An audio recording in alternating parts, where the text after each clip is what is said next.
Alright, so pardon the background noise. I'm going to see if I can get it turned down in editing. But this is the first episode of my podcast of Deaf to the Starving Artist Mentality.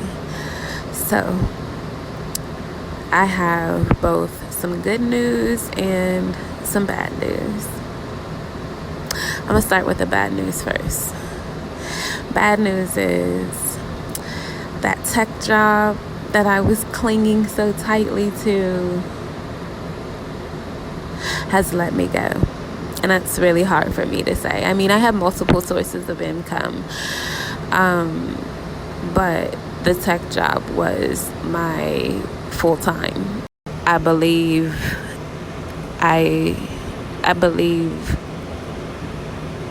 in my heart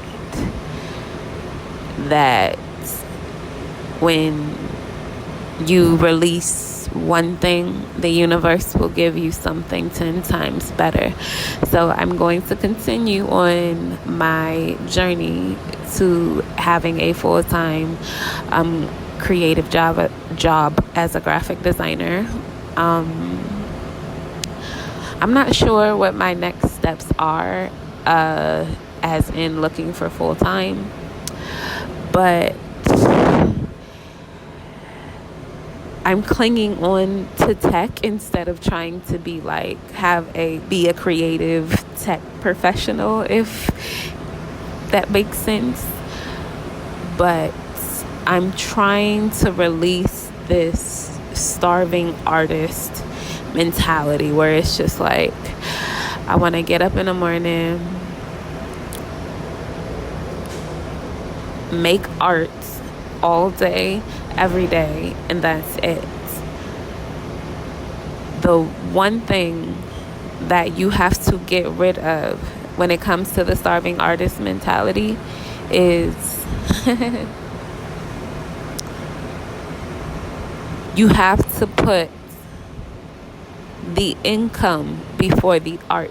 If you were just running your art business, you would be doing more admin, marketing,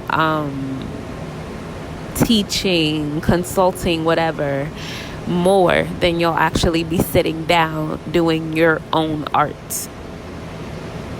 Okay, let me make that clear, because I have been doing art since 2020, since the pandemic, doing it. And I can honestly say that there has been a lot more marketing, admin work versus actually sitting down doing design or having a paintbrush in my hand. If I'm being honest, I haven't had a paintbrush in my hand for about a month.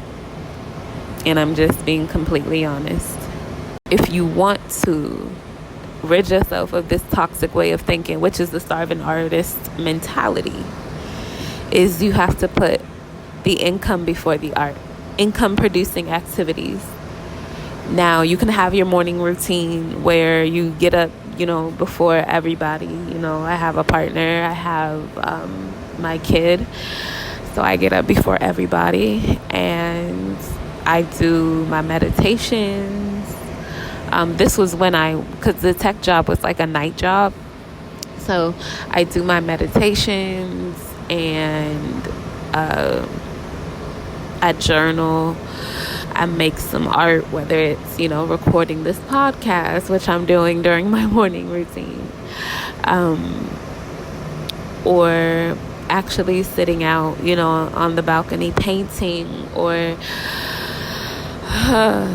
if you any type of art form that you're doing, whether it's design or painting or writing or recording podcasts, you can have that during your art time. You can do art each and every day. You can prioritize it each and every day. But when it comes to you running your business, when it comes to you being responsible for your household, when it comes to you fighting fucking trying to stay afloat in capitalism, you have to put the income before the art. And I'm trying to really, appease my inner child, but at the same time be an adult. So I feel like the creative professional is like my spirit animal archetype. I feel like. So I hope, oh God, the back, I'm gonna really see if I can drown out this background, but I really hope you guys enjoyed being on the inside of my mind this morning. The good news is I get my mornings back because I was working nights. So I get my meditations. I get to, deep dive back into Dr. Joe Dispenza's work and meditations, which has me focused. And I've noticed that since I've been doing Dr. Joe Dispenza's meditations again, I use them when I need to, and I just feel like in this season of my life I really need to stay focused. I noticed that my mind is shifting. So the starving artist mentality is just like, I want to wake up every morning and do art, and that's it. Like, just do art all day.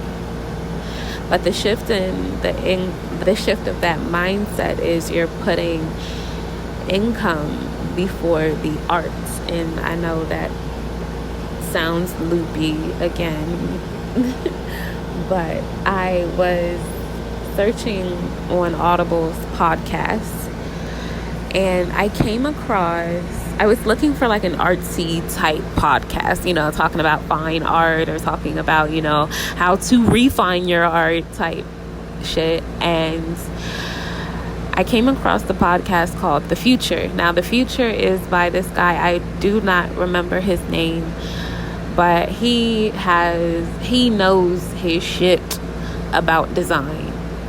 He knows his shit about design. And he's an amazing designer himself. I'll put a link to his podcast in the description. But it's hard to sit through his videos and his podcast because it's packed full with information, but you have to have like, you have to like want to sit through it. Like I feel like that just sounds horrible, but like you have to, like, his podcasts are for people who are like thirsty for knowledge when it comes to like how to succeed in design.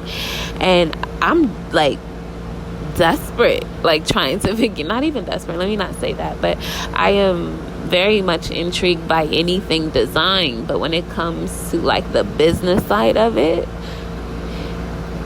it's scary to me. So I'm gonna deep dive into his podcast. But I just wanted to say that because I noticed that my mind has literally shifted since, doing Dr. Joe Dispenza's meditations. Like, my mind is so more focused. Like, I have this like 12-week year plan, and I haven't even looked back at it since last, let's say maybe Wednesday. And I know that I am on track with this week's goals, just starting off, this week early. It's like, it's Tuesday whenever hearing this podcast, but I know that I am on point for those goals, regardless of the shift that happened with this job. I'm still on schedule with those goals that I put in the 12-week year. So that's the good news. My mind is shifting. I feel it turning, and I'm just excited about all of the possibilities of the future.